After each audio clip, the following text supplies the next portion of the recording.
In today's video, we're going to be exploring the Daedric quest given to us by the Daedric prince, Sanguine. The Shrine of Sanguine is roughly northwest of Skingrad and southeast of Fort Durek, at the edge of the tree line. Arriving at the shrine and speaking with the followers sounds like this. It all feels good. It's all fun. Why not? I joined for the parties and stayed for the parties. Why would I go back to work? That life is for suckers and fools. Have you come to revel in the glory that is the Shrine of Sanguine? It is a place of celebration for us. We dance, we make love. Would you speak with Sanguine? Approach them, and bring Sanguine a gift. Some Cyrodiilic brandy is an appropriate gift for your host. I didn't have any Cyrodiilic brandy on me at the time, so I traveled to the Imperial City Market District and went into the Gilded Carafe. I spoke with Claudette Perrick and purchased one Cyrodiilic brandy. As far as Daedric offerings go, a Cyrodiilic brandy is by far not the hardest thing to purchase or pick up or find. Traveling back to the Shrine of Sanguine, we offer the Cyrodiilic brandy, and this conversation ensues. Another mortal. Come to beg Sanguine to add a bit of spice to an otherwise drab existence. I would have you perform a service for me. The Castle Leowyn is a dull, dreary place. The mistress is an especially somber soul, and tomorrow she will hold another excruciating dinner party. I want you to liven it up. Use this spell on the Countess and her guests. I think it will make the party much more interesting. You should probably try to be inconspicuous, or they might kill you. Oh, and the party is by invitation only. You'll have to find a way in. Have fun. So we're given a mission to infiltrate the Countess's party over at Leowyn and cast a spell titled Stark Reality. We fast travel over to the castle at once and enter inside. Once inside, we make our way to the so-called main area where we'll see a guard standing by the door to the dining area. Interacting with said door, it simply reads a message saying you cannot open this door, so instead we talk to the guard. Hold on. There's a dinner party here tonight, and no one gets into the room until it's prepared. And no one gets in the room, even after it's prepared, unless they're on the list. And even if they're on the list, they'd better be dressed for it. This is important to the Countess, and no one is going to muck it up. Got it? The guard denies us entrance inside of the dining area. From within the walls, we can hear the guests speaking to each other. At this point, we decide to look around the rest of the castle to see if there's an alternate way inside.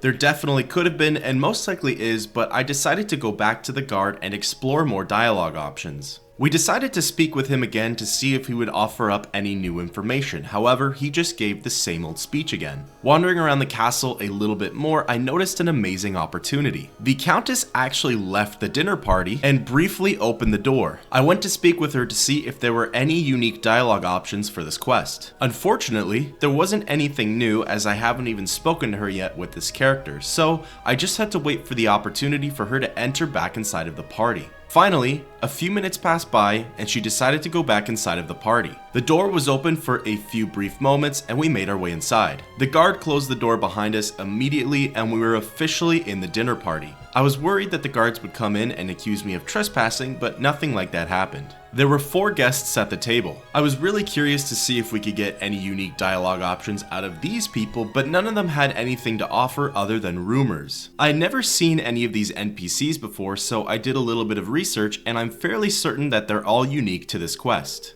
So, it was time to cast Stark Reality. I had no idea if it was a ranged spell or a touch spell, so I just fired off a random shot, and it worked. It turns out, what Stark Reality does is remove everybody's possessions, including their clothes. So, everybody was running around naked, and eventually the guards came in and tried to arrest me.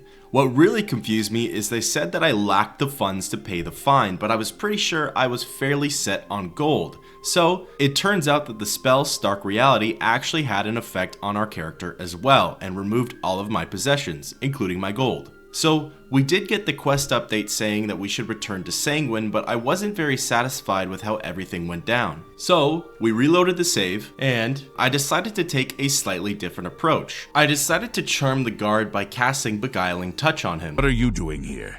You don't look like one of the... I don't know who you are, and I'm not all that sure about you. But you're dressed for it. Can't imagine dressing up for any other reason. Go on in. So, this time it worked and we were able to make it inside of the party without having to sneak past the guard. And what's really interesting is I wasn't wearing anything fancy, it was just dwarven armor and enchanted jewelry, which might have had an impact on his decision making. Anyways, I went into the corner and lined up a shot and fired it off. The same effect of Stark Reality occurred and everybody's clothing disappeared. It was total mayhem and everybody panicked, and I think Sanguine would have been proud. But in the end, I was still approached and the guards attempted to arrest me. I didn't feel like going to jail, so I simply resisted arrest. I had to flee the castle and the city of Leyawiin defenseless and naked. The guards were piling on to us, but we were able to outrun them, which was pretty nice, and eventually, when we fled the city, we found a horse in which we stole to ride away. Soon, we were able to cover enough distance to where we could fast travel back to the Shrine of Sanguine. Opening our map and traveling back, we were once again face to face with the Daedric Prince. Approaching the shrine and engaging in conversation sounded like this. A rousing success, mortal. And it appears you joined in the festivities as well. Good for you. You need to lighten up a bit. You'll find your equipment in that chest over there. And here's a little something for your efforts. Maybe we'll celebrate again sometime. And with that, the Shrine of Sanguine quest has been officially completed, and we were given the staff Sanguine Rose. All of our belongings could be retrieved from a chest just behind one of the benches. Sanguine Rose was one of those Daedric weapons that I just could not remember the effects of, so I had to cast it on one of Sanguine's followers to see what would happen. And as soon as I did, I remembered that it summoned a random Daedroth from the Plains of Oblivion to fight for you. And I think there's a catch that when the enemy is defeated, the Daedroth could turn against you, which is pretty neat. Just for some extra closure, I decided to travel back to Castle Leyawiin. I wanted to speak with the Count and Countess. I wanted to check and see if the Countess would harbor any ill will against us. First, we checked the dining area where the party was, and there was no one or nothing to be found there. Then, we waited a little bit in the Great Hall for the Count and Countess to come out of their chambers. Speaking with both of them was a little bit unfortunate. As I had never introduced myself yet to these NPCs, they gave me their introductory dialogue, but there was no mention of the party or the trick that we pulled. So with that, we can finally close the chapter on the Shrine of Sanguine quest. So, we arrived at the Shrine of Sanguine. We spoke with one of their followers, and they said that we just had to present Sanguine with Cyrodiilic Brandy. If you don't have Cyrodiilic Brandy on your person, like I did not, you could easily travel to the Imperial City Market District, go to the Gilded Carafe, and buy one of those for 152 gold. Which again, to reiterate, as far as offerings go towards these Daedric princes and their shrine quests, this was a pretty easy and good one. We have a very straightforward conversation with Sanguine. Sanguine asks us to infiltrate a dinner party held by the Countess of Leyawiin.